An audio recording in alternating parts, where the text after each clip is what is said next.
जबलपुर में लोक निर्माण, कुटीर एवं ग्रामोद्योग मंत्री तथा जबलपुर जिले के प्रभारी मंत्री गोपाल भार्गव के मुख्य आतिथ्य में आज मिशन नगरोदय का कार्यक्रम मानस भवन में आयोजित किया गया।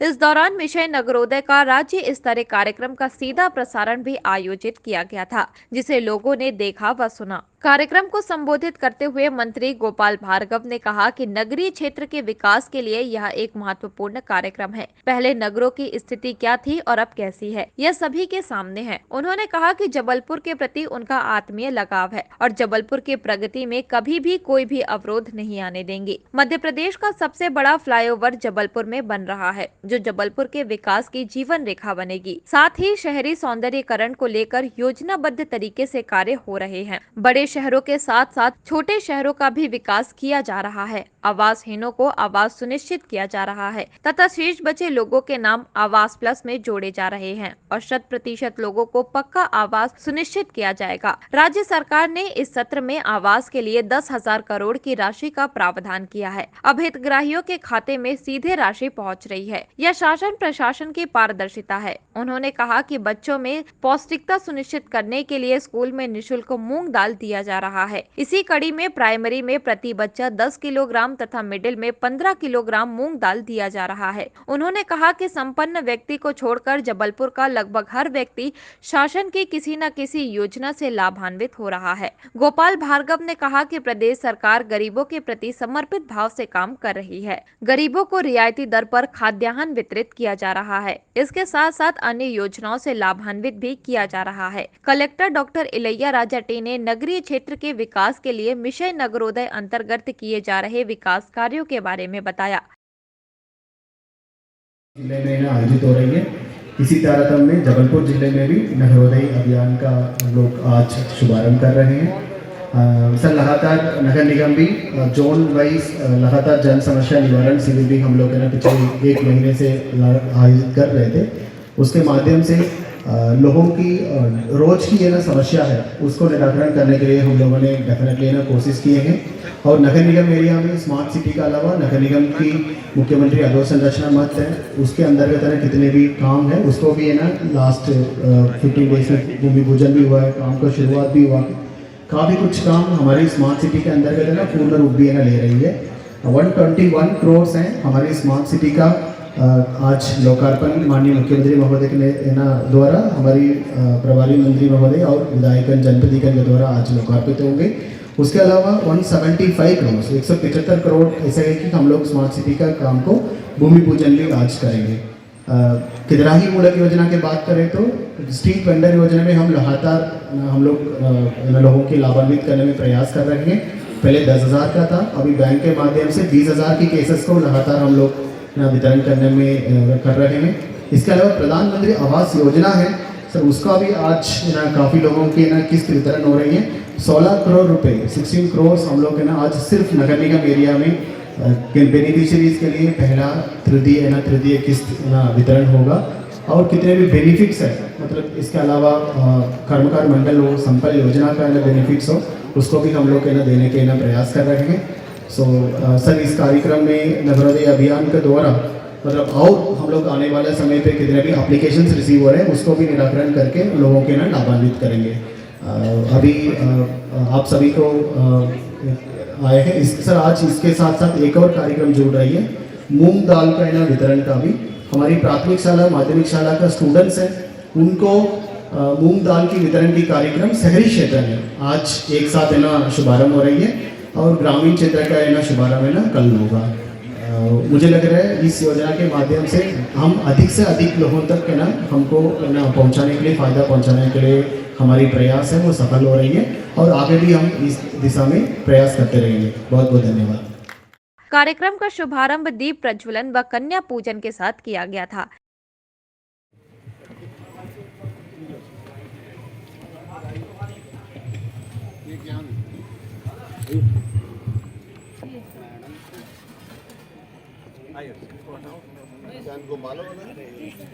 पंकज दुबे जी से आग्रह है, पंकज भैया please come on the stage. Naveen Disharia ji आप भी आए, सभी इस शुभ बेला के साक्षी हों।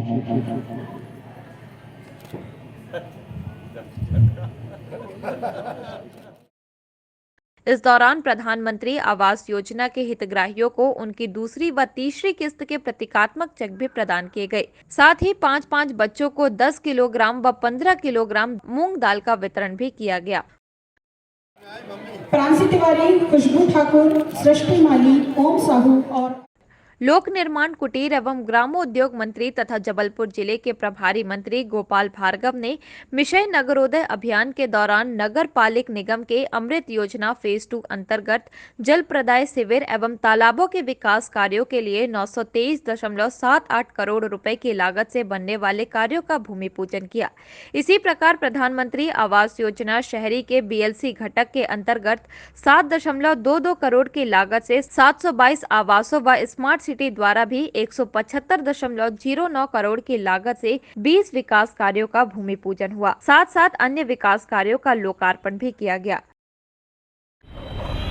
लगभग 1000 करोड़ रुपए का ये हमारा जो फ्लाईओवर बन रहा है, ये प्रदेश का सबसे बड़ा फ्लाईओवर है। तो इंदौर में भी बने हैं, भोपाल में भी बने हैं, ग्वालियर में भी बने हैं, कुछ और स्वीकृतियाँ हुई हैं, लेकिन ये सबसे बड़ा फ्लाईओवर है जिसमें लगभग 700 करोड़ रुपये पहले स्वीकृत हुए थे। राज्य मद से हमने लगभग 180 करोड़ रुपये भू-अर्जन के लिए भी और पोल शिफ्टिंग के लिए भी दिए। अभी इसका और एक्सटेंशन दमोह नाके से वहाँ तक हुआ है। तो इस तरह की पेयजल की योजनाएं हमारी बहुत सी योजनाएँ हैं। अनेक और दूसरे विकास के कार्य सड़कों के भी आप देख रहे होंगे। 5-7 साल पहले जो जबलपुर की जो स्थिति थी, यदि ईमानदारी से बात करें तो इसमें बहुत ही गुणात्मक बदलाव आया है जी। तो ये इसको हम और ज़्यादा गति देने के लिए इस प्रकार के कार्यक्रम, एक तो हमारा एक्सपोजर होता है लोगों को बताने का, और आज जैसे कार्यक्रम हो रहा प्रदेश भर में कार्यक्रम हो रहा, इसमें और नगर विकास के भी जो सुझाव आएंगे, इन सभी सुझावों को समाहित करके और हम और ज़्यादा बेहतर तरीके आगे बढ़ेंगे। जितना काम हम लोगों ने नगरीय क्षेत्रों में और ग्रामीण निकाय, मेरे पास तो 10 वर्षों तक ग्रामीण और पंचायत और ग्रामीण विकास विभाग रहा। तो ग्रामीण सड़कों का काम, अधोसंरचना का काम, पेयजल का काम, आंगनवाड़ी बनाने का, स्कूल भवन बनाने का, जितना ग्रामीण संस्थाओं ने, पंचायतों ने, जिला पंचायतों ने किया है, तो अद्भुत है, अभूतपूर्व। भारत सरकार से भी हमें काफ़ी सहयोग मिला, मनरेगा में भी काफ़ी रोजगार मिला। लेकिन नगरी का जहाँ तक सवाल है, तो मैं मान के चलता हूँ जब से 7 स्मार्ट सिटी मध्य प्रदेश में बनी थी, 7 स्मार्ट सिटीज़ में बहुत ही उनके, आप खुद देखते होंगे, सड़कों में, पेयजल योजनाओं में, बसाहट में, सभी चीज़ों में काफ़ी अंतर आया है उनमें। और जो अवैध कॉलोनियाँ थी जिनमें लोग नारकी जीवन जी रहे थे, जहाँ व्यवस्थाएं नहीं थी, ड्रेनेज नहीं था, जहाँ नालियाँ नहीं थी, वहाँ पर अब सारी चीज़ों को वैध करके और उनके लिए अब नियमबद्ध किया जा रहा है। जबलपुर में मीडिया से बात करते हुए उन्होंने कहा कि देर हमने नहीं बल्कि कांग्रेस ने की है। कांग्रेस ने विधान बनाकर जो चुनाव प्रक्रिया तय की थी वह दोषपूर्ण थी और उनका भी आरक्षण का गणित कोई वैज्ञानिक या सटीक नहीं था और न ही सांख्यिकी के आधार पर था कि जिसमें देखा जाता है कि किस जिले में, किस ब्लॉक में ओबीसी की कितनी जनसंख्या है। सब कुछ उनका हवाई था। पर पिछड़ा वर्ग आयोग की रिपोर्ट सुप्रीम कोर्ट के अपेक्षा के अनुरूप निकाय बार, ब्लॉक बार तैयार हो गई है, जिस पर कि सुप्रीम कोर्ट विचार कर रहा है।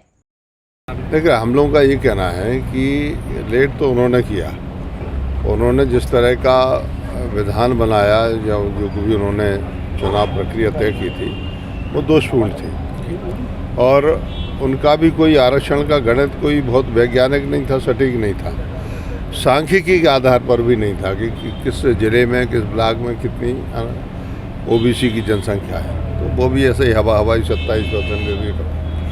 अभी जो हमारा राज्य का पिछड़ा वर्ग आयोग बना है, पिछड़े वर्ग आयोग की अब रिपोर्ट जो जैसा सुप्रीम कोर्ट ने अपेक्षा की थी, तो अब निकाय बार और ब्लॉक बार ये रिपोर्ट तैयार हो गई है, जो हमारा सुप्रीम कोर्ट से फिर से हमारी जो सुनवाई की याचिका लगी थी, उससे मुझे लगता है कि सुप्रीम कोर्ट विचार कर रहा है और वो हो सकता है कि एक बड़ा वर्ग हमारा जो ओबीसी का है उसके आरक्षण के बारे में वो है, मैं मान के चलता हूँ कि उनके अधिकारों को देखते हुए वो पक्ष में निर्णय करें। नज़दीक है? देखिए, अब कांग्रेस का तो ऐसा है कि अलग अलग बातें करते हैं, स्टेटमेंट बदलते हैं। कमलनाथ जी कह रहे हैं कि ईवीएम का उपयोग नहीं होना चाहिए, बैलेट पेपर का होना चाहिए।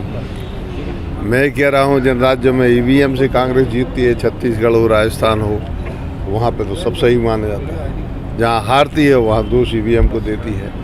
तो मानसिक अस्थिरता है, वो पराजय का बोध होता जब है, सही कारण नहीं खोजती कांग्रेस, उसी कारण सब होता है। जहाँ तक चुनाव का प्रश्न है तो 1-2 दिन में सुप्रीम कोर्ट की जो कुछ भी रूलिंग या फैसला आ जाएगा और उसके बाद में राज्य निर्वाचन आयोग पूरी तरह से तैयार है चुनाव करवाने के लिए। और मैं मान के चलता हूँ कि बहुत शॉर्ट टाइम में हम जल्दी जल्दी चुनाव करा लें।